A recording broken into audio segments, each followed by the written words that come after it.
In the previous part of this lesson, we described how we could reference collections in VBA. It's also quite important to be able to refer to the individual items in a collection, and this part of the lesson explains one technique for doing that using the object's name. Let's start by opening the workbook that I've downloaded and extracted, and click the Enable Content button if necessary to allow any existing code to run. In the previous part of the lesson, we described the various collections in this workbook, one of which was worksheets. So we have a collection of 3 worksheet objects. Each of these here at the bottom has a unique name. So we have NFL 2017, AFC 2017, and NFC 2017. What we'd like to do is write some code which references one of those worksheets. Let's head to the Developer tab, open the Visual Basic Editor, and find the subroutine called Refer to Object by Name. The subroutine contains a single instruction just to make sure that the workbook containing this code is the active one when we run the code. What I'd like to do now is select the AFC 2017 worksheet. So in order to do that, I'm going to start by referencing the worksheets collection. So I can say worksheets, then open some parentheses and open some double quotes. Now I can write in the specific unique name of that worksheet, so it's called AFC 2017. It isn't case sensitive, but it is good practice to match case, so I will do that. Then I can close the double quotes and close the parentheses, enter a full stop, and then apply the select method to that object. You can refer to most objects which belong to a collection using this exact same syntax. Let's write an instruction which moves the AFC 2017 chart into the position that sits just after the AFC 2017 worksheet in the workbook. So to reference a chart, I can refer to the charts collection, and then open some parentheses and some double quotes, and then reference the AFC chart. It's called AFC chart, unsurprisingly. Again, if you weren't sure where the name was, you should be able to see the names listed in parentheses next to the object in the Project Explorer.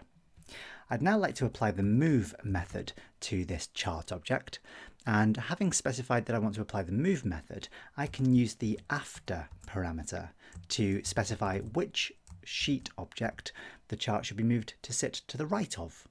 I want to set this chart to be moved after Worksheets AFC 2017. So I'm just going to cheat slightly and copy and paste the reference to that worksheet. Let's just rearrange the screen so that we can see the VB Editor window and Excel side by side, and then we can step through the procedure just to check that everything's working. So after activating the workbook, it was already the active one anyway, we can then select the AFC 2017 sheet, and then we can move the AFC chart to sit to the right of that one. When we move the chart, it automatically becomes selected as well. So there we go, a couple of basic techniques for referencing objects in collections. Now, what if we wanted to reference an object whose collection was embedded within another container? For example, a list object or a chart object. Let's create a new subroutine called Refer to Embedded Object. I'll assume that we already have this workbook active, so the first thing I'll do is select the AFC 2017 worksheet. I can just copy and paste that code directly into the procedure. Now let's say we wanted to refer to an object in the list objects collection. In order to do that, we first of all need to find out what one of them is called. So if we're looking at the AFC 2017 worksheet, let's head to that one first. And to find out the name of any of these tables, you can simply select a cell somewhere in it, head to the Design tab, and then look in this little section here up in the top left-hand corner. So the table that I've just selected here is called Table 3. So now that I know that, I can return to the VB Editor window and write some code which references that object. Because the list objects collection is an embedded collection, I have to start by qualifying this with a reference to the container. In this case, I'm going to reference the active sheet. So as I've just selected the correct worksheet, I can reference it with a shortcut, the active sheet property. I can then refer to the list objects collection and then open some parentheses and some double quotes, enter the name of the table, close the double quotes, and then close the parentheses. Just to demonstrate something happening, I'm going to modify the table style property of this object. So I'm going to set the table style property equal to the catchily named table style light. I'm going to get that correct in a moment. Table style light 21. Catchy name if ever there was one. Let's just give this a quick test to see if this works. Let's rearrange the screen so we can see both Excel and the VB editor window. And if we use the F8 key to step through, we should find that the formatting of table 3 does indeed change. It's gone from a fairly horrid pale beigey brown colour to a equally horrid, fairly pale green murky colour. Great. If you wanted to find the names of any of the other table styles, by the way, with a table selected, use the Design tab and look at the Table Styles section. So this is the one that I've just applied here, Table Style Light 21.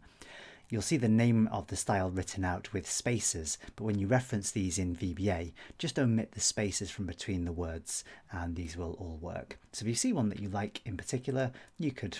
They're all fairly hideous, to be fair. Maybe you can make up your own, but there we go. You can have a look at the various table styles.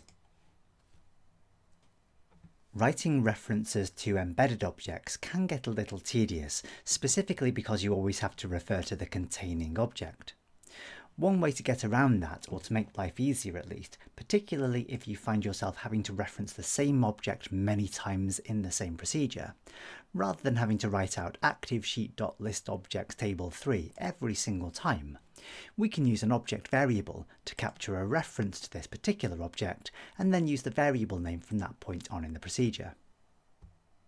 Let's declare a variable which can hold a reference to a list object. So I'm going to give this a very short, simple name. I'm going to call it T as a list object.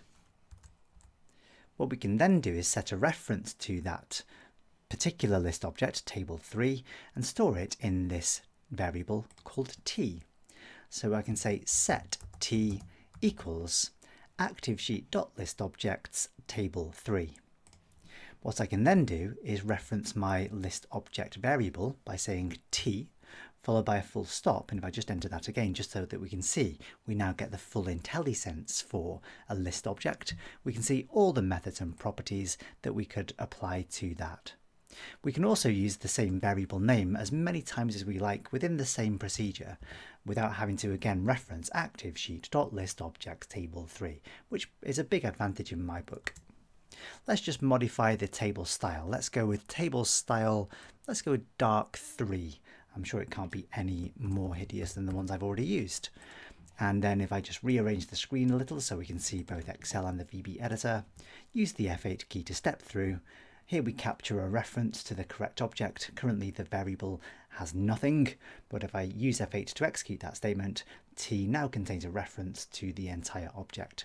So using the F8 key again makes it's fairly equally hideous, isn't it? Never mind, we could go through and try some various other table styles if we cared enough about doing that.